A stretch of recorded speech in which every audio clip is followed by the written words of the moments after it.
ये भी current ratio का उल्टा सवाल है। करंट रेशो 2:1 दिया है और वर्किंग कैपिटल 60,000। हमें करंट एसेट्स और करंट लायबिलिटीज निकालनी है।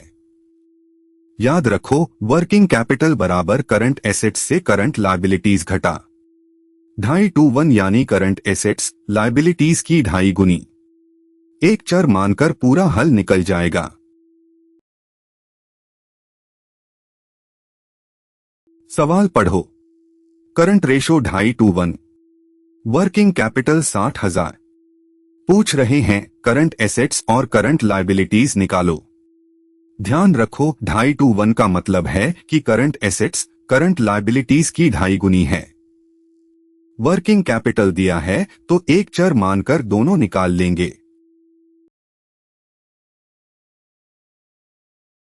तर्क समझो। करंट रेशो 2:1 है। करंट लायबिलिटीज को x मानो, करंट एसेट्स 2.5x। अब वर्किंग कैपिटल 2.5x में से x घटाओ, बचा 1.5x बराबर 60,000। 1.5x 60,000 तो x आया 40,000, यह करंट लायबिलिटीज। फिर करंट एसेट्स 2.5 गुना 40,000, 1 लाख। 2 कदम में बस।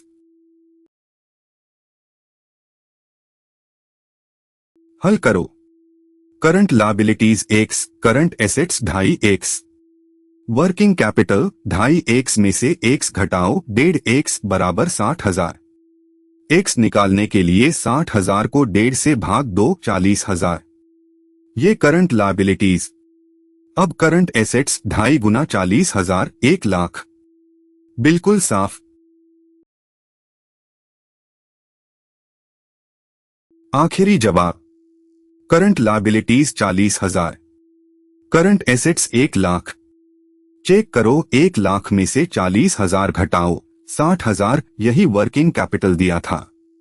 और 1 लाख में 40,000 का भाग 2.5, यही रेशो। दोनों मेल खा रहे हैं, जवाब पक्का है।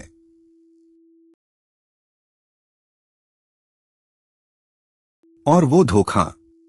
वर्किंग कैपिटल 60,000 को सीधे करंट एसेट्स मान लेना गलत है। वर्किंग कैपिटल करंट एसेट्स और करंट लायबिलिटीज का अंतर है, एसेट नहीं। रेशो 2:1 से करंट लायबिलिटीज 40,000 और करंट एसेट्स 1 लाख निकलते हैं। वर्किंग कैपिटल को एसेट माना तो पूरा रेशो टूट जाएगा। पक्का कर लो। 1 current liabilities x, current assets 2.5x, working capital 1.5x बराबर 60,000। 2 करंट लायबिलिटीज 60,000 को 1.5 से भाग देने पर 40,000। 3 करंट एसेट्स 2.5 गुना 40,000, 1 लाख। पहले लायबिलिटीज फिर एसेट्स, यही क्रम। करंट रेशो के उल्टे सवाल समझ आ गए। रेशो और वर्किंग कैपिटल से करंट एसेट्स और करंट लायबिलिटीज निकालना। अगले सवाल में लिक्विड रेशो पर प्रैक्टिस करेंगे। फुल कोर्स हर सवाल कदम से, बिना जल्दी, mtboard.ai पर।